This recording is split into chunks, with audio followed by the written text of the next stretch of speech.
Viewers, আশা করি প্রত্যেকেই ভালো আছো। তো সামনেই তোমাদের মাধ্যমিক পরীক্ষা এসে গেছে। 10ই ফেব্রুয়ারি থেকে পরীক্ষা স্টার্ট হবে। তো আর বেশি সময় নেই, তাই জন্য ভৌতবিজ্ঞানের প্রশ্নগুলো খুঁটিয়ে পড়ো, বইটা ভালো করে পড়ো। বিভিন্ন বিষয়ের বইগুলো একবার করে রিভাইজ দিয়ে দাও, চ্যাপ্টার ওয়াইজ। সংক্ষেপে চ্যাপ্টার ওয়াইজ রিভিশন দাও, তাড়াতাড়ি করে সুন্দর করে পড়াশোনায় মন দাও। আর এই কটা দিন একটু মন ভালো করে পড়াশোনা করো, তাহলে মাধ্যমিক পরীক্ষায় ভালো রেজাল্ট করতে পারবে আশা করি। তো ইতিপূর্বে আমরা 5টা মডেল কোশ্চেন নিয়ে আলোচনা করেছি ভৌতিক বিজ্ঞানের। তো আজকে মাধ্যমিক পরীক্ষা পার্ট 6 2025 ভৌতিক বিজ্ঞান নিয়ে এই ভিডিওটিতে আলোচনা করা হবে। ভিডিওটি ভালো লাগলে অবশ্যই একটি লাইক, শেয়ার, কমেন্ট করো। আর যারা আমার চ্যানেল নতুন তারা অবশ্যই চ্যানেলটি সাবস্ক্রাইব করে নাও। এবার এসে আলোচনা করা যাক বহু বিকল্প ভিত্তিক প্রশ্ন। প্রতিটি প্রশ্নের নিচে 4টি করে বিকল্প উত্তর দেওয়া আছে, যেটি ঠিক তার পাশে সেটি লেখো। তো এখানে লেখা আছে, দেখো, ওজোনের স্তর ধ্বংসের জন্য দায়ী যৌগটি হলো সিএফসি। এটা একবার রিপিট হয়ে গিয়েছে আমাদের। ক্লোরোফ্লুরোকার্বন ওজোনের স্তর ধ্বংসের জন্য দায়ী যৌগটি হলো সিএফসি। কোনটি চাপের একক নয়? এটা হচ্ছে, দেখো, চাপের একক পাস্কাল আছে, নিউটন, ডাইন প্রতি বর্গ সেমি, তারপর নিউটন প্রতি বর্গ মিটার, এগুলো সব চাপের একক। যেটা চাপের একক নয় সেটা হলো নিউটন প্রতি মিটার, এটা চাপের একক নয়। এসটিপিতে 4.4 কার্বন ডাইঅক্সাইডের আয়তন হলো 2.24 লিটার। আমরা জানি যে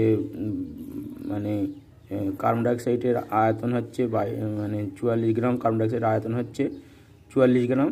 44 গ্রাম কার্বন ডাইঅক্সাইড এর কার্বনের 12 আর অক্সিজেনের 16 32, 44 গ্রাম 22.4 লিটার আয়তন। তাহলে 1 গ্রাম 22.4/44, আর এখানে হচ্ছে 4.4 গ্রাম। তাহলে 4.4 দিয়ে গুণ হবে, এই 4.4 নিচে একটা 10 হবে, 44 কেটে গেল, আর এই 10 1 ঘর দশমিক বাম দিকে সরে যাবে, তাহলে 2.24 লিটার হবে।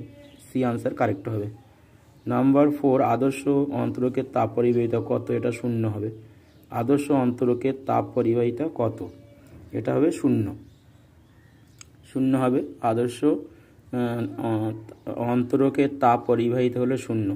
বস্তুর উচ্চতা 3 সেন্টিমিটার আর প্রতিবিম্বের উচ্চতা 6 সেন্টিমিটার হলে দর্পণের রৈখিক বিবর্ধন কত? আমরা জানি রৈখিক বিবর্ধন M সমান V/U, অর্থাৎ প্রতিবিম্বের দৈর্ঘ্য বাই বস্তুর দৈর্ঘ্য। প্রতিবিম্বের দৈর্ঘ্য হচ্ছে 6 আর বস্তুর দৈর্ঘ্য 3, তাহলে 6/3 3 দুগুণে 6 2, তাহলে 2 আনসার হবে। রৈখিক বিবর্ধন হবে 2। নাম্বার ডি আনসার কারেক্ট হবে। কাঁচের মধ্যে দিয়ে কোন বর্ণের আলোর বেগ কাঁচের মধ্যে দিয়ে কোন বর্ণের আলোর বেগ সর্বাধিক? এটা হচ্ছে বেগুনি বর্ণ হবে। তড়িৎ পরিবাহের তাপীয় ফল সংক্রান্ত জুলের সূত্র। জুলের সূত্রটা কি হবে? তড়িৎ প্রবাহের তাপীয় সংক্রান্ত জুলের সূত্র। এটা দেখো, জুলের সূত্র 9 লেখা আছে, তাহলে এটা হবে H = mst, অর্থাৎ আপেক্ষিক তাপের সূত্র। আর এগুলো সব জুলের সূত্র, সেজন্য H = mst এটা হবে। এটা জুলের সূত্র 9। প্রতি পরিবাহী পদার্থের রোধ হলো 0। নেক্সট দেখো, আলফা, বিটা, গামা রশ্মির ভেদন ক্ষমতা সঠিক ক্রম হলো আলফা সবচেয়ে বেশি, গামা সবচেয়ে বেশি ভেদন ক্ষমতা, তারপরে বিটা, তারপর আলফা, তাহলে সি আনসার কারেক্ট হবে। কোনটি ধাতব ধর্ম সর্বাধিক? এটা হবে সোডিয়াম। আয়নীয় যৌগ কোনটি? লিথিয়াম হাইড্রেট আয়নীয় যৌগ। ক্যাথোড তড়িৎদ্বারে সংঘটিত হয় বিজারণ বিক্রিয়া। H2S হলো বিজারক পদার্থ। লোহার আকরিক হলো ম্যাগনেটাইট। কোনটি ইথারের কার্যকরী হচ্ছে? ও হচ্ছে ইথারের কার্যকারী মূলক, ও হবে। নিম্নলিখিত প্রশ্নগুলির উত্তর দাও। বিকল্প প্রশ্নগুলি লক্ষণীয়। মেরুজ্যোতি দেখা যায় আয়ন মণ্ডলে হবে, অথবা বায়ুমণ্ডলের শীতলতম স্তর হচ্ছে মেসোস্ফিয়ার হবে। বায়ুমণ্ডলের কোন স্তরে অ্যারোপ্লেন চলেছে? স্ট্র্যাটোস্ফিয়ার হবে, স্ট্র্যাটোস্ফিয়ার। বয়েল ও চার্লসের সূত্রের সাধারণ ধ্রুবক কোনটি? এটা হবে আর হচ্ছে মোলার গ্যাস ধ্রুবক, মোলার গ্যাস ধ্রুবক। এবার দেখো নাম্বার 4, স্থির উষ্ণতায় PV বনাম P লেখচিত্র অঙ্কন করো। তাহলে সেটা কেমন হবে? এটা হবে পিভি সমান, এদিকে হবে পিভি মানে উপরের দিকে হবে, আর পি এর দিকে হবে পি। তো এটা হবে মানে পিভি বনাম পি লেখচিত্রটা এমন হবে, ঠিক আছে। এটা হচ্ছে পিভি আর এটা হচ্ছে পি। দৈর্ঘ্য প্রসারণ গুণাঙ্কের সিজিএস একক লেখো। দৈর্ঘ্য প্রসারণের সিজিএস হচ্ছে ডিগ্রি সেলসিয়াস হবে, অথবা তাপ পরিবাহিতাঙ্কের সিজিএস একক হলো ক্যালোরি প্রতি সেন্টিমিটার প্রতি সেকেন্ড, তারপর হচ্ছে প্রতি ডিগ্রি সেন্টিগ্রেড। কাঁচের প্রতিসরাঙ্ক কোন বর্ণের আলোর উপর আলোর জন্য মানে কাঁচের প্রতিসরাঙ্ক কোন বর্ণের আলোর জন্য সবচেয়ে কম? এটা হবে লাল বর্ণ, লাল হবে লাল বর্ণের আলো। নাম্বার 7 হচ্ছে প্রিজম দ্বারা সাদা আলোর বিচ্ছুরণ প্রান্তিক বর্ণ দুটি কি? এই প্রান্তিক বর্ণ মানে বেগুনি আর লাল হবে, বেগুনিয়া সহকালা, বেগুনি হবে আর লাল হবে, বেগুনি লাল। এটা হচ্ছে প্রিজম দ্বারা সাদা আলোর বিচ্ছুরণে প্রান্তিক বর্ণ দুটি কি?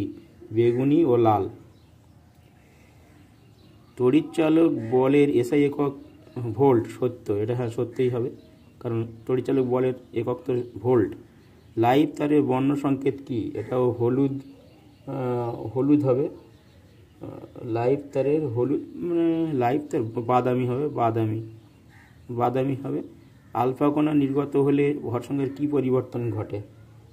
ভরসংখ্যা 4 কম হয় ভরসংখ্যা 4 একক কম হবে ভরসংখ্যা। আলফা কণা নির্গত হলে ভরসংখ্যার কি পরিবর্তন হয়? 4 একক কম হবে, 4 একক কম হবে।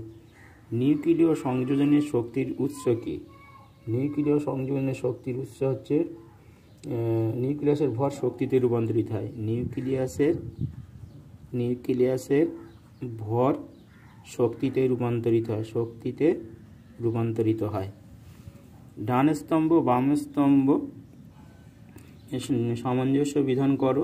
পিতলে উপস্থিত হচ্ছে জিঙ্ক, তামাদস্তা মানে জিঙ্ক মানে দস্তা, তামাদস্তা মিলেই হচ্ছে পিতল, তাহলে জিঙ্ক হবে।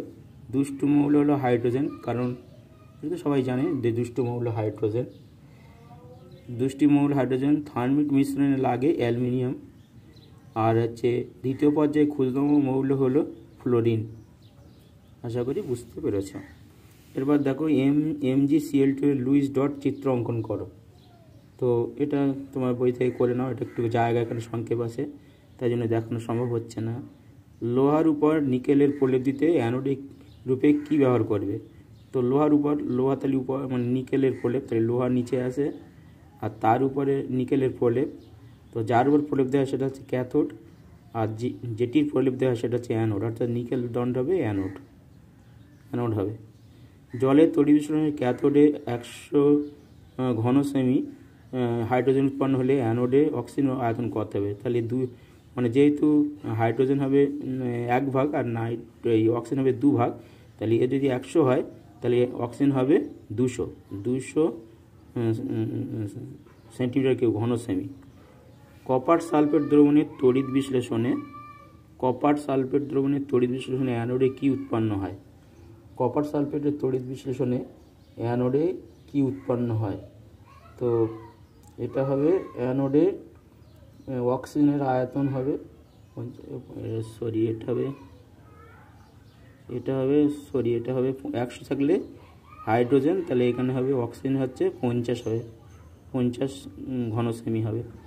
নাম্বার 14 কপার সালফেট দ্রবণের তড়িৎ বিশ্লেষণে অ্যানোডে কি উৎপন্ন হয়? কপার সালফেট দ্রবণের কপার আয়ন উৎপন্ন হয়, Cu প্লাস আয়ন উৎপন্ন হয়। হেবার পদ্ধতিতে ব্যবহৃত অনুঘটকের নাম লেখো। এটা হবে অ্যালুমিনা আর K2O মিশ্রিত আয়রন চূর্ণ। অ্যালুমিনা Al2O3 অ্যালুমিনা প্লাস হচ্ছে K2O পটাশিয়াম হাইড্রোক্সাইড মিশ্রিত আয়রন চূর্ণ হেবার পদ্ধতিতে অন্য ঘটকের ভূমিকা পালন করে। অসওয়াল্ড পদ্ধতিতে কি উৎপাদন করা হয়? অসওয়াল্ড পদ্ধতিতে কি উৎপন্ন করা হয়? অসওয়াল্ড পদ্ধতিতে কি উৎপন্ন করা হয়? অসওয়াল্ড পদ্ধতিতে অ্যালুমিনিয়াম অনুঘটকের অসওয়াল্ড পদ্ধতিতে কি উৎপাদন করা হয়? মুদ্রা ধাতুগুলির অবস্থান পর্যায় সারণীতে কোন শ্রেণীতে পড়ে? এটা হবে 11 নম্বর শ্রেণী। টেফলনের মনোমারের সংকেত লেখো। টেফলনের মনোমারের সংকেত tetrachloroethylene, F2C double bond CF2। Mustard gas তৈরিতে ব্যবহৃত হাইড্রোকার্বনের নাম হচ্ছে মিথেন। এটা হচ্ছে মাস্টার্ড গ্যাস তৈরিতে ব্যবহৃত হাইড্রোকার্বনের নাম হবে মাস্টার্ড গ্যাস প্রোপানোয়িক অ্যাসিড হবে, বা ইথিলিন প্রোপানোয়িক অ্যাসিড। এটা হবে অ্যাসিটিক অ্যাসিডের ইউপ্যাক নেম হবে প্রোপানোয়িক অ্যাসিড, প্রোপানোয়িক অ্যাসিড। আর মাস্টার্ড গ্যাস তৈরিতে হবে ইথিলিন মিথেন হবে না। মাস্টার্ড গ্যাস তৈরিতে ব্যবহৃত হাইড্রোকার্বন নাম হচ্ছে ইথিলিন হবে। আশা করি বুঝতে পেরেছ।